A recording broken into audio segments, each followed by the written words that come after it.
안녕하십니까, 신주기 목사입니다. 신주기 목사와 함께하는 마가복음 제45강입니다.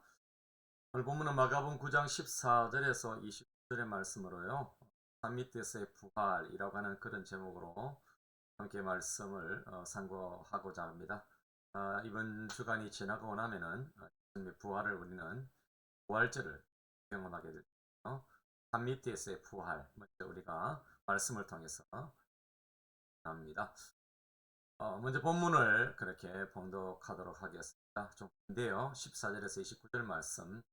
이에 그들이 제자들에게 와서 보니 무리가 그들을 둘러싸고 서기관들이 그들과 더불어 변론하고 있더라. 온 무리가 그 예수를 보고 매우 놀라며 달려와 문안하거늘 예수께서 물으시되 무엇을 그들과 변론하느냐.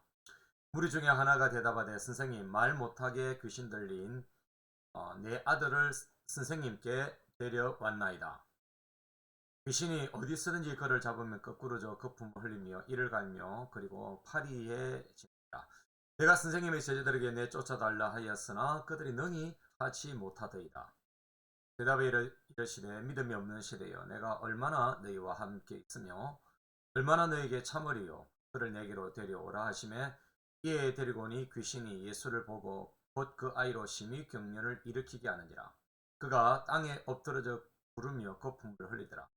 예수께서 그 아버지에게 물으시되 언제부터 이렇게 되었느냐 하시니 이르되 어릴 때부터니이다. 귀신이 그를 죽이려고 불과 물에 자주 던졌나이다. 그러나 무엇을 하실 수 있거든 우리를 불쌍히 여기사 도와주옵소서. 예수께서 이르시되 할 수 있거든이 무슨 말이냐. 믿는 자에게는 능히 하지 못할 일이 없느니라 하시니 곧 그 아이의 아버지가 소리를 질러 이르되 내가 믿나이다. 나의 믿음 없는 것을 도와주소서 하더라. 예수께서 무리가 달려와 모이는 것을 보시고 그 더러운 귀신을 꾸짖어 이르시되 말 못하고 못 듣는 귀신아 내가 네게 명하노니 그 아이에게서 나오고 다시 들어가지 말라 하시매 귀신이 소리 지르며 아이로 심히 경련을 일으키게 하고 나가니 그 아이가 죽은 것 같이 되어 많은 사람이 말하기를 죽었다 하나 예수께서 그 손을 잡아 일으키시니 이에 일어서니라.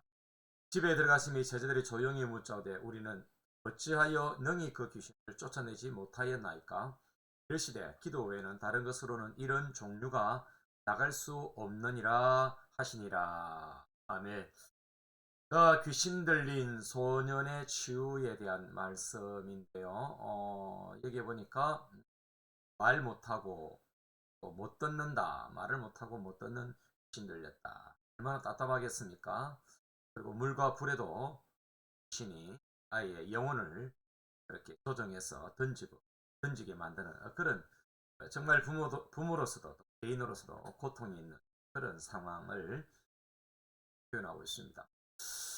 우리가 지난 시간에 바라본 것은 하나님의 구장에서 베나산에서의 그런 장면, 하나님의 나라를 경험한 장면이죠.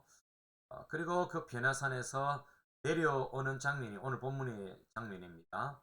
하나님의 나라를 위해서 베나산에서 하나님의 나라를 경험했지만은 그 하나님의 나라는 세상에서 내려가서 세상에서 십자가를 짐으로 완성이 되어진다라고 하는 것을 본문이 말하고 있다는 것을 말씀을 드렸습니다. 이 9장의 스토리에서 이 베나산 아래에서 제일 먼저 일어난 사건이 오늘 본문에 바로 귀신 들린 소녀를 낫게 하는 그런 장면입니다. 자, 이 장면을 보면서 우리가 한 가지 깨달을 수 있는 것이 있습니다. 그게 뭐냐면은 산 밑은 어려울 수 있다라고 하는 사실입니다. 여러분 베나산에서 하나님의 나라를 경험했는데 여러분 그곳에서는 불가능이었고 그곳에서는 하나님의 나라가 임했기 때문에 이런 아픔도 고통도 눈물도 없는 것이죠. 이런 새하늘과 새 땅이 다가와서 새하늘과 새 땅에서 우리가 경험해야 될 그 세상을 이 마가복음 9장 베나산에서 미리 우리에게 모델하우스처럼 보여주셨다라고 하는 것은 대단히 의미가 있다라고 말씀을 드립니다. 여러분 그렇습니다.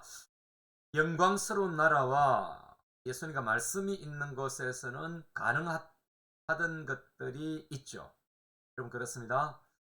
그러나 여러분 산 밑으로 내려오면 풀리지 않는 것들, 믿음을 증명해야 하는 쉽지 않은 것들이 절비하게 놓여져 있는 것입니다. 그래서 낙심하게 되어지고 우리의 믿음 없음을 인해서 빚어지는 여러 가지 갈등과 어려움들이 우리가 얼마나 믿음 없는가, 불신자와 같은 우리 믿음 없음이 예실이 드러나는 그런 현장이다라고 볼 수가 있습니다.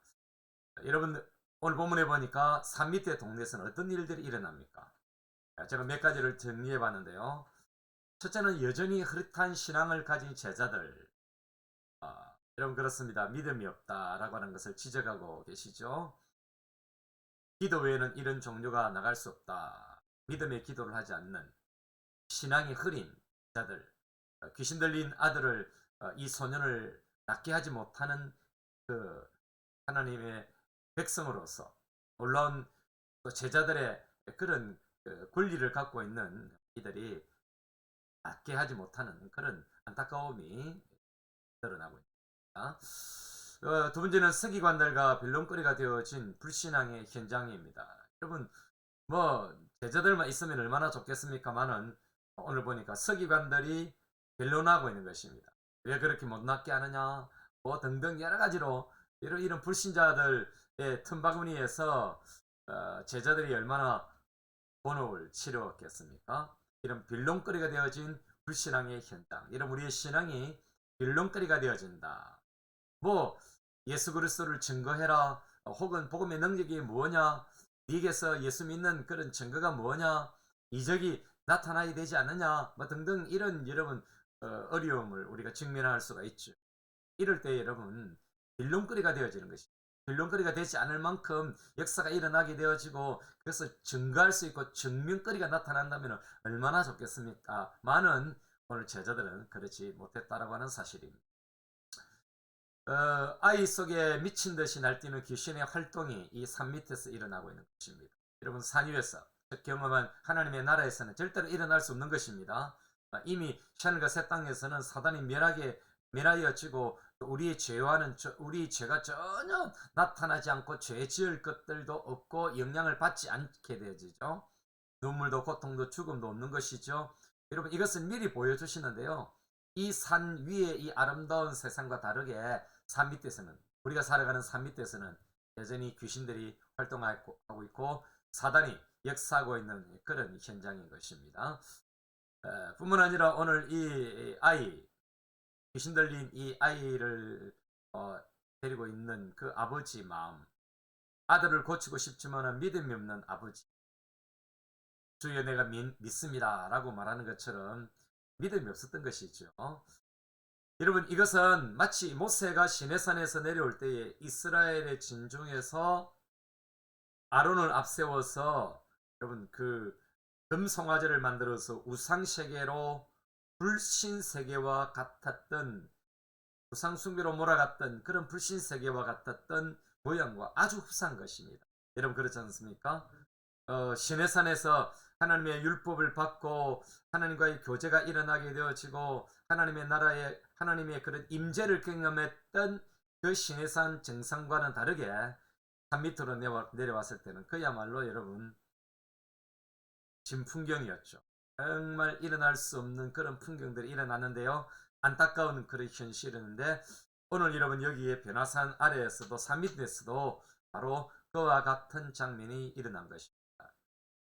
우리가 이런 질문을 던질 수가 있죠. 왜 산 밑에서 이런 일이 일어나는가? 라고 하는 왜 이런 일이 일어날까요? 먼저 우리가 다음 시간에 다음 주간에 우리가 수요일날 보겠습니다만은 오늘은 좀 먼저 이렇게 좀 차치해 두고요. 먼저 본문의 위치와 의도를 우리가 살펴볼 필요가 있는데요. 이 당황스러운 환경에서 예수님은 어떤 분이신가에 대한 초점이 저는 오늘 이 본문을 풀어가는 열쇠다, 키다 라고 그렇게 말씀을 드리고 싶습니다. 예수님의 능력, 또 다른 의도가 있겠습니다만은 그보다 더 중요한, 어떤 것보다도 더 중요한 이 본문의 위치와 본문의 의도가 우리는 발견해야 됩니다. 먼저 오늘 본문이 있기 전에 9절과 13절의 내용은 예수님의 죽음과 부활을 산 밑으로 내려오면서 예수님이 십자가에 못 박혀있고 또 사흘 만에 부활할 것을 미리 말씀하시는 그런 예수님의 장면이 등장을 하고 있고요. 그리고 여러분 오늘 본문 이후에 30절에서 역시 마찬가지로 31절에 예수님의 죽음과 부활이 있단 말입니다. 여러분 인자라는 그런 표현을 써서 예수님의 죽음과 예수님의 부활을 말씀하고 있는 이 장면과 앞에 장면과 뒤의 장면 그 사이에 오늘 본문이 놓여 있다라고 하는 사실입니다. 여러분 이것은 무슨 의미가 있을까요? 귀신 들린 아이를 고친 이 장면, 이 샌드위치 샌드위치 이 스트럭처 구조를 갖고 있는 이 장면에 과연 무엇을 예수님의 죽음과 부활을 이야기하는 그 사이에 귀신 들린 아이를 고치는 이 장면은 무엇을 의도하는 것일까요? 바로 여러분 이것입니다. 예수님의 죽음과 부활이 귀신 들린 자에게서 귀신을 멸하고 또 구원을 베풀므로 예수님은 하나님의 아들임을 증명하는 이 귀신 들린 아이를 고침으로 인해서 이것이 예수님의 죽음과 부활을 드러나게 되어질 뿐 아니라 귀신 들린 자에게서 귀신을 멸하고 새로운 출애굽 뉴 엑스토스를 베풀므로 예수님은 하나님의 아들임을 증명하는 그런 메시지가 있는 것입니다. 즉 아이의 살아남을 통해서 예수님의 죽음과 부활을 암시하는 것이고 예수님은 죽음을 이기는 분이시고 예수님은 부활을 드러내시는 분이다라고 하는 것을 이 아이의 귀신 들린 아이를 고침으로 우리 예수님께서는 나타내신 것입니다. 그렇습니다. 오늘 본문이 읽은 본문은 죽음과 부활입니다. 죽었지만은 사단에게 매여서 죽었지만은 영적으로 죽었지만은 부활을 경험하게 되어져. 이것은 예수님의 죽음과 부활 사이에 놓여서 예수님의 죽음과 부활을 드러내는 그런 메시지가 된다라고 말씀을 드리고 싶습니다. 여러분 그렇습니다. 예수님은 그리스도로서 믿는 자의 부활에 대하심을 드러내셨다라고 하는 것이 오늘 본문의 중요한 내용이 되겠습니다. 여러분 우리 예수님께서는 고통이 있는 곳으로 내려가셨죠. 예수님은 변화산의 체험을 더 중요시 여기거나 그곳에 머무는 삶이 아니라 도움을 요청하는 애타는 한 영혼에 부르짖는 곳으로 우리 예수님은 내려가셨다라고 하는 것을 여러분 기억하실 필요가 있습니다. 여러분 세상의 스타들은 높은 곳에서 자기를 드러내기 바쁘지 않습니까? 우리 예수님은 자기 백성의 고통을 어루만지시는 왕이고 목자이신 것입니다. 여러분 그렇습니다. 먼저 오늘 첫 번째 우리 전반부의 결론을 내린다면은 우리 예수님은 소망이 되신 분이시다. 소망이 되신 그리스도 예수. 제자 공동체나 이 종교 지도자들은 논쟁 때문에 고통당하는 자의 아픔을 보지 못했습니다. 제자들도 보지 못했고 서기관들은 뭐 말할 나위가 없는 것이죠. 그런 논쟁 가운데 그런 논쟁을 우리 예수님은 뛰어넘으시고 이 아이에게 소망을 주시고 어루만져 주신 것입니다. 여러분 그렇습니다. 우리의 교회가 지향해야 할 영혼 구원에 관심을 끊고 다른 것으로 논쟁을 일삼는다면은 이런 불쌍한 영혼들은 어디로 가야 하고 어디서 위로를 받을 수가 있겠습니까? 여러분 이 방송을 여러분 보시는 여러분들이 반드시 기억하십시오. 교회의 목적은 영혼 구원인 것입니다. 다른 것에 논쟁을 일삼다가 영혼을 구원하는 일에 놓쳐서는 아니 되고 여러분 그것을 미룰 수가 없는 것이고 그것을 포기해서는 되는 것입니다. 오늘 본문에 보십시오. 우리 예수님이 뭐라고 말씀하십니까? 그를 내게로 데려오라 이렇게 말씀하지 않습니다. 이런 복음은 그들의 소망을 우리가 아니라 예수님께 두게 하는 것입니다. 우리가 할 수 있는 건 아닙니다. 예수님께로 데려가야 하는 것입니다. 예수님께 소망을 두고 달려가게 해야 하는 것입니다. 예수는 우리의 소망이시고 부활이시고 우리의 생명이시고 이에 다가오는 주일 부활주일에 우리 예수님은 우리의 영혼을 죽음에서 생명으로 영원한 생명을 주신 부활의 주님이십니다. 우리가 산 위에 있는 것이 아니라 우리 또한 산 아래로 내려가서 소망 없는 자들을 예수께로 인도하는 그런 길잡이가 되어져야 되고 통로가 되어져야 되고 주향기가 되어져야 할 것입니다. 이 고난 주간에 더욱더 예수님을 음미하고 예수님께로 가까이 가는 여러분 되시기를 주님의 이름으로 축원합니다. 다음 주간에 또 뵙도록 하겠습니다. 감사합니다.